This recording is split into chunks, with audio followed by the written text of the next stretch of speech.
நண்பர்கள் அனைவருக்கும் வணக்கம். தோல்வி மீது தோல்வி வந்து என்னை சேரும், அதை வாங்கி தந்த பெருமை எல்லாம் பாகிஸ்தானையும் அமெரிக்காவையும் சேரும் அப்படின்ற மாதிரி முகமது யூனிஸ் வந்து தனியாக உட்காந்து பாட்டு பாட வேண்டியது தான். மாலத்தீவினுடைய பிரசிடென்ட் முயிஸு வந்து எப்படி ஒரு தவறான காரியத்தை செஞ்சாரோ, இந்தியாவை எதிர்த்துட்டு எப்படி கசப்பான தருணங்களை வந்துட்டு எதிர்கொண்டாரோ, அதே மாதிரியே முகமது யூனிஸ் வந்து கசப்பான தருணங்களை எதிர்கொள்ள ஆரம்பிச்சிருக்கிறாரு. வங்கதேசத்துக்கு நிறைய அடி வந்து விழுந்துகிட்டு இருக்கு அவங்க செஞ்சுட்டு இருக்கக்கூடிய அந்த தவறான காரியங்கள்னால. அது என்ன அப்படின்றத இந்த வீடியோவில் வந்துட்டு நம்ம பார்க்க போகிறோம் நண்பர்களே.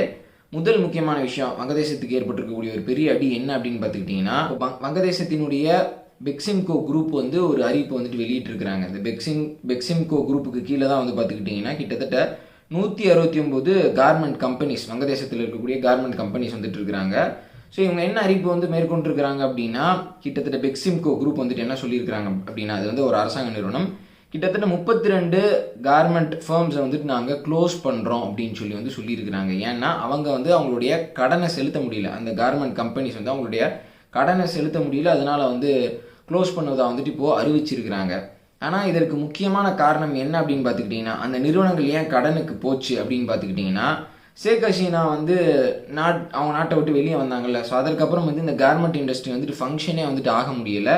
இதற்கு ஒரு முக்கியமான காரணம் என்ன அப்படின்னு பார்த்துக்கிட்டிங்கன்னா, வங்கதேசத்தில் இருக்கக்கூடிய நிறைய கார்மெண்ட் கம்பெனிஸில் வேலை செய்கிறவங்க ப்ரொட்டஸ்ட்டில் வந்துட்டு ஈடுபட்டாங்க. எதனால் அப்படின்னா, சல்மான் எஃப் ரஹ்மான் அப்படின்ற பெக்சிம்கோ குரூப்பினுடைய வைஸ் சேர்மனை வந்து முகமது யூனிஸ் அரசாங்கம் வந்துட்டு அரெஸ்ட் பண்ணுறாங்க. ஏன் அப்படின்னா, இந்த ரஹ்மான் அப்படின்றவர் ஷேக் ஹசீனாவுக்கு வந்துட்டு க்ளோஸு. ஸோ இப்படி ஒரு முக்கியமான நபரை கைது பண்ணதுனால கார்மெண்ட் இண்டஸ்ட்ரியில் இருக்கக்கூடிய நிறையா கம்பெனிஸ் வந்து அங்கே ப்ரொட்டஸ்ட் பண்ணுறாங்க. ஸோ அதனால் அந்த கம்பெனிஸினுடைய அந்த வருவாய் அப்படின்றது தடைபடுது. ஏற்கனவே வந்து அவங்களுக்கு கொஞ்சம் கடன் இருந்தது, அது இன்னமும் அதிகமாகி அதை மூடுற அந்த சூழ்நிலை வந்து ஏற்பட்டுருச்சு. ஸோ இதற்கு முக்கியமான காரணம் யார் அப்படின்னு பார்த்துக்கிட்டிங்கன்னா, முகமது யூனிஸ் தான். தேவையில்லாமல் ஒரு ரிவெஞ்ச் எடுக்கிறேன் அப்படின்ற பேரில் வங்கதேசத்தினுடைய கார்மெண்ட் இண்டஸ்ட்ரி மேலேயே வந்து அவர் கை வச்சிருக்கிறாரு. வங்கதேசத்தை பொறுத்த வரைக்கும் அவங்களுக்கு வந்து இதிலிருந்து பணம் அதிகமாக வருது அப்படின்னா இந்த டெக்ஸ்டைல் இண்டஸ்ட்ரியிலேருந்து தான். H&M அப்புறம் பெரிய பெரிய கம்பெனிஸ், ஆடைகள் தயாரிக்கக்கூடிய நிறுவனங்கள் வந்து பார்த்துக்கிட்டிங்கன்னா அவங்களுடைய அந்த மேனுஃபேக்சரிங் யூனிட்டை பங்களாதேஷில் தான் வந்துட்டு வச்சிருக்கிறாங்க. வங்கதேசத்தினுடைய ஜிடிபியில் கிட்டத்தட்ட 11% வந்துட்டு இந்த கார்மெண்ட் இண்டஸ்ட்ரியிலேருந்து தான் வந்துட்டு வருது. ஸோ அப்படிப்பட்ட கார்மெண்ட் இண்டஸ்ட்ரி வந்து இன்றைக்கி பெரிய அளவுக்கு ஒரு வீழ்ச்சி பாதையை நோக்கி வந்துட்டு போய்கிட்டு இருக்கு. இந்த திங்கக்கிழமை இருந்து வந்து பார்த்துக்கிட்டிங்கன்னா இந்தியாவினுடைய முக்கியமான டெக்ஸ்டைல் எக்ஸ்போர்ட்டர்ஸ் கோகுல்தாஸ், வெல்ஸ்பன், இவங்களுடைய அந்த பங்குகளினுடைய அந்த மதிப்பு வந்து பார்த்துக்கிட்டிங்கன்னா பயங்கரமாக ஏற ஆரம்பிச்சிருச்சு. இந்தியன் ஸ்டாக் மார்க்கெட்டில் ரொம்ப வேகமாக வந்துட்டு ஏற ஆரம்பிச்சிருச்சுங்க. ஸோ இப்போ என்ன ப்ரிடிக்ட் பண்ணுறாங்க அப்படின்னு பார்த்துக்கிட்டிங்கன்னா, வங்கதேசத்தில் ஏற்பட்டிருக்கக்கூடிய இந்த பிரச்சனைனால நிறைய எக்ஸ்போர்ட் ஆர்டர்ஸ் வந்துட்டு இந்தியாவுக்கு ஆல்ரெடி வந்துருச்சு, இன்னும் நிறையா வருவதற்கான வாய்ப்பு இருக்குது அப்படின்னு வந்துட்டு சொல்கிறாங்க. இதனால் திருப்பூரில், சூரத்தில், கோயம்புத்தூரில், லுதியானாவில் இருக்கக்கூடிய டெக்ஸ்டைல் மேனுஃபேக்சரர்ஸ் வந்துட்டு பெரிய அளவுக்கு பலன் அடைஞ்சிருக்கிறாங்க அப்படின்னு வந்துட்டு சொல்லியிருக்கிறாங்க. ஸோ எப்பேற்பட்ட ஒரு தவறான காரியத்தை வந்து யூனிஸ் அரசாங்கம் செஞ்சுருப்பாங்க அப்படின்ட்டு வந்துட்டு இதிலிருந்தே வந்துட்டு நீங்கள் புரிஞ்சுக்கலாம். சரி, இப்போ ரெண்டாவது விஷயம், வங்கதேசத்துக்கு ஏற்பட்டிருக்கக்கூடிய ஒரு அடி என்ன அப்படின்னா, இன்ஃப்ளேஷன் அதிகமாக வந்துக்கிட்டே இருக்குது. ஏன்னா இந்தியாவிலேயே உணவுப் பொருட்களினுடைய அந்த விலைகள் வந்து பார்த்திங்கன்னா ஃபுட் இன்ஃப்ளேஷன் அப்படின்றது போன மாதம் ரொம்ப அதிகரிச்சுது. ஸோ வங்கதேசம் வந்து இந்தியா கிட்டேருந்து தான் பெரிய அளவுக்கு உருளைக்கிழங்கையும் வெங்காயத்தையும் வந்துட்டு இறக்குமதி பண்ணுறாங்க. இந்தியா தான் வங்கதேசத்துக்கு இந்த பொருட்களை பெரிய அளவுக்கு எக்ஸ்போர்ட் பண்ணக்கூடிய நாடு. ஸோ இந்தியாவை மட்டுமே நம்ம முழுசாக நம்பி இருக்கக்கூடாது. இந்தியா வந்து எந்த நேரத்தில் வேணாலும் நம்மளுக்கு வந்து இந்த பொருட்களை வழங்குவதை நிறுத்தலாம் இல்லை குறைக்கலாம் அப்படின்னு சொல்லிட்டு இப்போ முகமது யூனிஸ் அரசாங்கம் வந்துட்டு என்ன பண்ணியிருக்கிறாங்க அப்படின்னு பார்த்துக்கிட்டிங்கன்னா, பாகிஸ்தான் கிட்டேருந்து, சீனா கிட்டேருந்து, மியான்மர் கிட்டேருந்து, துருக்கி கிட்டேருந்து அவங்க இறக்குமதி செய்கிற அந்த உருளைக்கிழங்கு அப்புறம் வந்து வெங்காயம் இதை வந்து அதிகப்படுத்தணும் அப்படின்னு சொல்லிட்டு இப்போ ஒரு முடிவு பண்ணியிருக்கிறாங்களாமா. அப்போ கூட இந்தியா கிட்ட சமரசம் பண்ணிக்கிட்டு பொருட்களை வந்து தங்குதடை இல்லாமல் வந்துட்டு வாங்குவோம் அப்படின்றத வந்து அவங்க பண்ணலை.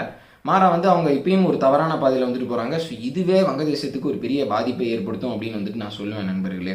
சரி, மூணாவது விஷயத்துக்கு வந்துட்டு நான் வர்றேன். என்ன அப்படின்னு வந்து பார்த்துக்கிட்டிங்கன்னா, இப்போது நேற்று திங்கட்கிழமை நம்மளுடைய ஃபாரின் செக்ரட்டரி விக்ரம் மிஸ்ரி அவர்கள் வந்து வங்கதேசம் வந்துட்டு போனார். மிகவும் எதிர்பார்க்கப்பட்ட ஒரு சந்திப்பாக வந்துட்டு இது இருந்தது. இதை பற்றி நிறைய செய்திகள் வந்துட்டு இருக்கு. நான் முன்னாடியே வந்துட்டு நான் சொல்லியிருந்தேன். ஃபஸ்ட்டு ஹை லெவல் விசிட்டு இந்தியாவுக்கும் பங்களாதேஷுக்கும் இடையில் அங்கே ஆட்சி மாற்றம் நிகழ்ந்ததுக்கப்புறம். ஸோ இப்போது இந்த மீட்டிங்கில் வந்து நம்ம நிறையா கன்வே பண்ணியிருக்கிறோம். அதே மாதிரியே முகமது யூனிஸ் வந்து நிறையா வந்து இந்தியா கிட்ட சொல்லியிருக்கிறார், கெஞ்சி இருக்கிறார் அப்படின்னு வந்துட்டு சொல்லலாம். அவர் கெஞ்சின அந்த முதல் முக்கியமான விஷயம் என்ன அப்படின்னு பார்த்துக்கிட்டிங்கன்னா, நம்ம வங்கதேச மாணவர்களுக்கு விசா வந்துட்டு பெரிய அளவுக்கு இப்போ ரெஸ்ட்ரிக்ட் பண்ணி வச்சுருக்கிறோம். ஆகஸ்ட் 5ஆம் தேதி ஷேக் ஹசீனா வந்து வங்கதேசத்துலேருந்து வெளியே வந்ததற்கு அப்புறம் நம்ம வந்து தாக்காவில் இருக்கக்கூடிய இந்தியன் ஹை கமிஷனை பெரிய அளவுக்கு ஆக்டிவேட் பண்ணலை. அங்கே வந்து அந்த விசா ப்ராசஸ்லாம் வந்துட்டு பெரிய அளவுக்கு வந்துட்டு அங்கே செயல்படலை. ஏன்னா பெரிய பொலிட்டிக்கல் இன்ஸ்டபிலிட்டி இருந்தது. அது அப்போ வந்துட்டு நம்ம குறைச்சோம். இப்போ வரைக்கும் வந்துட்டு நம்ம அதை தொடங்கலை. ஸோ இதனால் வங்கதேச மாணவர்கள் இந்தியாவுக்கு வருவது பெரிய அளவுக்கு தடைபட்டு இருக்கிறது.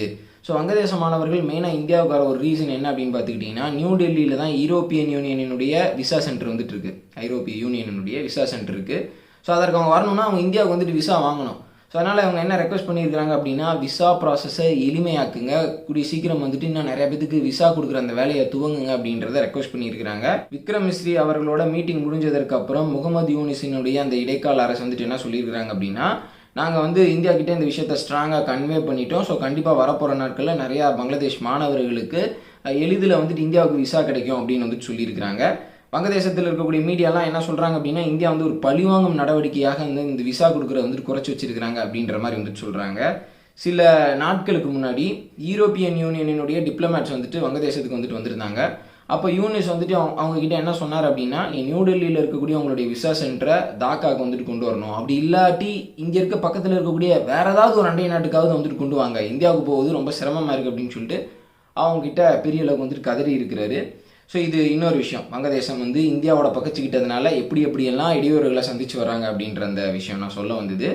அப்புறம் வந்து முகமது யூனிஸ் பார்த்தீங்கன்னா, நம்மளுடைய ஃபாரின் செக்ரட்டரி மிஸ்ரி அவர்கள்கிட்ட இன்னொரு பெரிய ரெக்வஸ்ட் வந்துட்டு வச்சிருக்கிறாரு. என்னன்னா, ஷேக் ஹசீனா அந்த அம்மாவை வந்து நீங்கள் எப்படி வந்து பேச விட்டு வேடிக்கை பார்க்குறீங்க, அவங்கள வந்து சைலன்ஸ் பண்ணுங்கள்.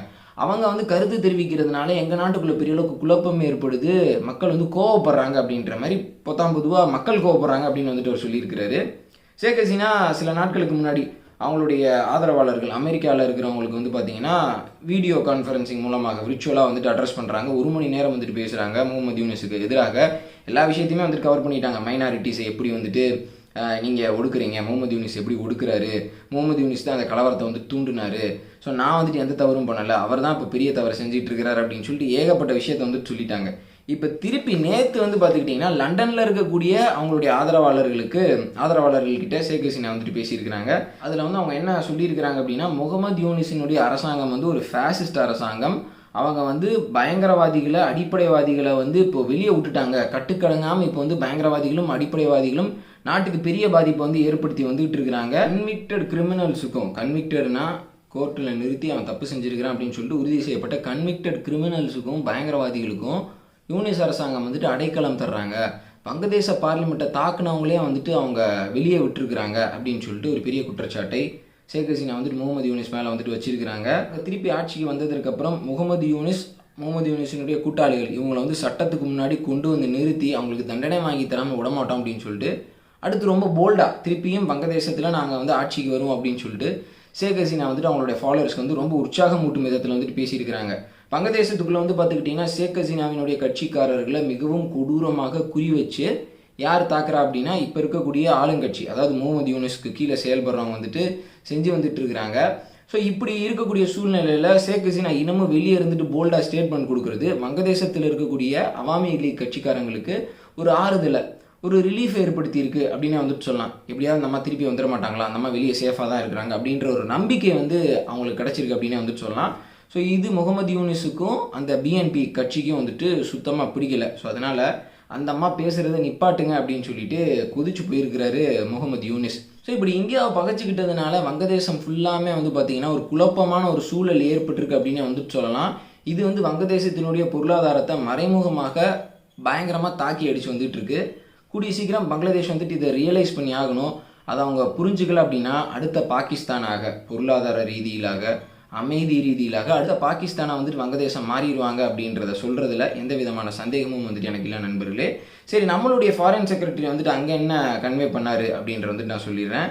முக்கியமாக ரிலீஜியஸ் மைனாரிட்டிஸ், இந்துக்கள் மீதான அந்த தாக்குதலை வந்துட்டு நீங்கள் தடுத்து நிறுத்தணும் அப்படின்ற ஒரு முக்கியமான கோரிக்கையை நம்மளுடைய ஃபாரின் செக்ரட்டரி வந்துட்டு வங்கதேசம் சைடு வந்துட்டு வச்சிருக்கிறாரு. அதை ரொம்ப அழுத்தம் திருத்தமாக வந்துட்டு நம்ம வங்கதேசத்துக்கிட்ட சொல்லிட்டோம். ஸோ வங்கதேசத்துக்கு வந்துட்டு புரியும். இதற்கப்புறம் வந்து மைனாரிட்டிஸை நம்ம ரொம்ப சீண்டணும் அப்படின்னா இந்தியா கிட்டேருந்து பெரிய பதில் நடவடிக்கை ஏதாவது வரும் அப்படின்றது இப்போ வங்கதேசத்துக்கு வந்துட்டு தெரியும் நண்பர்களே. ஏற்கனவே வந்து பார்த்தீங்கன்னா நவம்பர் 25ஆம் தேதி வங்கதேசம் வந்து சின்மய் கிருஷ்ணதாஸ் அப்படின்ற ஒரு முக்கியமான இஸ்கான் அந்த கோயிலினுடைய தலைவரை வந்துட்டு கைது பண்ணாங்க. ஸோ அதற்கு வந்து பெரிய அளவுக்கு வந்துட்டு அவங்களுக்கு எதிராக குரல் வந்து இந்தியாவிலிருந்து வந்துட்டு வந்தது. தேசத்துக்கு மறைமுகமாக ஒரு பெரிய நெருக்கடி வந்திருக்கு அப்படின்னு வந்துட்டு சொல்லலாம். இதை வந்து வங்கதேசம் எக்ஸ்பெக்ட் பண்ணல. இந்த அளவுக்கு வந்து இது ஒரு பெரிய விஷயமா வெடிக்கும் அப்படின்றத அவங்க எக்ஸ்பெக்ட் பண்ணலை. இந்தியா பெருசாக ஒன்றும் வந்துட்டு அப்போசிஷன் பண்ணிட மாட்டாங்க அப்படின்னு சொல்லிட்டு அவங்க நினச்சாங்க. ஸோ இப்போ வங்கதேசம் வந்து கொஞ்சம் கொஞ்சமாக அந்த சூட்டை வந்துட்டு எதிர்கொள்ள ஆரம்பிச்சிருக்கிறாங்க. என்ன நடக்குது அப்படின்ற வந்துட்டு பொறுத்திருந்து பார்க்கலாம் நண்பர்களே. உங்களுடைய கருத்துக்களை மறக்காமல் கமெண்ட் செக்ஷனில் சொல்லுங்கள். ஸோ இந்த வீடியோ நான் இதோட முடிச்சுக்கிறேன். வீடியோ பார்த்தமைக்கு ரொம்ப நன்றி. இந்த முக்கியமான செய்தியை மறக்காமல் உங்களுடைய நண்பர்களுக்கு ஷேர் பண்ணுங்கள். சேனலை சப்ஸ்கிரைப் பண்ணல அப்படின்னா மறக்காமல் சப்ஸ்கிரைப் பண்ணி பெல் ஐக்கானை கிளிக் பண்ணிக்கோங்க. இன்னும் நிறைய முக்கியமான விஷயங்களை வரப்போகிற வீடியோவில் வந்துட்டு பார்க்கலாம். ஜெய்ஹிந்த்.